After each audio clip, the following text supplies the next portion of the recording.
12 ফেব্রুয়ারি বাংলাদেশে যে প্রহসনের নির্বাচন হয়েছে, যে একদলীয় নির্বাচন হয়েছে, সেই নির্বাচনের পর থেকে যে সরকার বাংলাদেশে গঠন করা হয়েছে তারেক রহমানের নেতৃত্বে, এই সরকারকে আমরা সেই 12 তারিখ থেকে বলে আসছি, এই সরকার ডক্টর ইউনূসের যে অন্তর্বর্তীকালীন সরকার, এই সরকারের একটা সংস্করিত ভার্সন, একটা নতুন ভার্সন, একটা সংশোধিত ভার্সন বলতে পারেন। অর্থাৎ ইউনূস কোনো গণতান্ত্রিক প্রক্রিয়া নির্বাচিত হয়নি, কিন্তু তারেক রহমান একটা নামমাত্র নির্বাচন আয়োজন করে, আমরা মামুরা নির্বাচন আয়োজন করে একটা সরকার প্রণয়ন করেছেন, একটা সরকার গঠন করেছেন। সুতরাং ইউনূস যা যা করে গেছে, জনাব তারেক রহমানের সরকার তাই তাই করতেছে।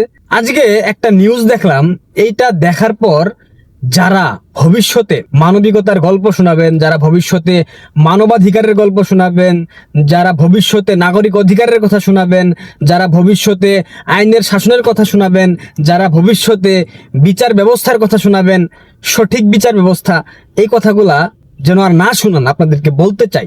সংবাদটা একবার দেখেন আপনারা। 1.5 মাসের সন্তান নিয়ে যুব মহিলা লীগ নেত্রী শিল্পী কারাগারে। শুনানিতে আইনজীবী উল্লেখ করেন, তার 1 মাস 16 দিনের পুত্র সন্তান রয়েছে, তার সিজারিয়ান অস্ত্রোপচার করা হয়েছে, যে কোনো শর্তে তার জামিন প্রার্থনা করছি। শুনানি শেষে আদালত জামিন নামঞ্জুর করে কারাগারে পাঠানোর নির্দেশ দেন। 1 মাস 16 দিনের শিশু, তার মা, সে সহ কারাগারে।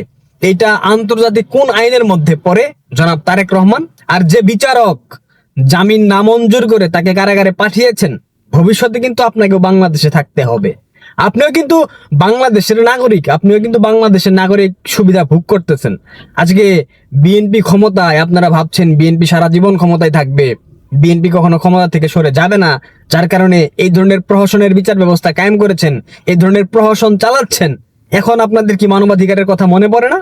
এখন আইনের শাসনের কথা মনে পড়ে না? নাকি মানবাধিকার সবকিছু বিএনপি জামাতের ক্ষেত্রে প্রযোজ্য, আওয়ামী লীগের ক্ষেত্রে মানবাধিকার বলে কোনো কিছু নাই? আপনারা যে দ্বিচারিতার রাজনীতি শুরু করেছেন, আপনারা যে দুনাম্বারি শুরু করেছেন বাংলাদেশ ব্যাপী, বাংলাদেশের মানুষ একটা সময় এগুলার জবাব দেবে। আমি কিছু বলতেছি না, আমি জাস্ট মানুষকে চোখে আঙুল দিয়ে দেখিয়ে গেলাম যে আপনারা যাদেরকে ক্ষমতায় এনেছেন ভোটের মাধ্যমে, তারা কেমন দেখে নেন। আওয়ামী লীগের মধ্যে যারা বিএনপির ক্ষমতায় আসাকে সাধুবাদ জানিয়েছিলেন, ভেবেছিলেন নির্বাচিত সরকার ক্ষমতায় আসার পরে আপনাদের উপর প্রহসন কমে যাবে, কিন্তু না, যাহা ইউনূস তাহাই বিএনপি তাহাই জামাত। জনাব তারেক রহমান, নির্বাচনের পর আপনার ক্ষমতার সময় বেঁধে দিয়েছিলাম 1.5 বছর বা 2 বছরের মতো, কিন্তু আপাত দৃষ্টিতে বর্তমান প্রেক্ষাপটে যা দাঁড়িয়েছে পরিস্থিতি, আমার মনে হয় না আপনি 6 মাস, 8 মাস কিংবা 1 বছরের বেশি টিকতে পারবেন না। কথাটা মাথায় রাখবেন, প্রত্যেক ক্রিয়ার সমান এবং বিপরীত প্রতিক্রিয়া আছে। এই মহিলা শুধুমাত্র যুব মহিলা লীগ করার কারণে তার 1 বছরের শিশু বাচ্চা তাকে সমেত কারাগারে পাঠাতে হবে?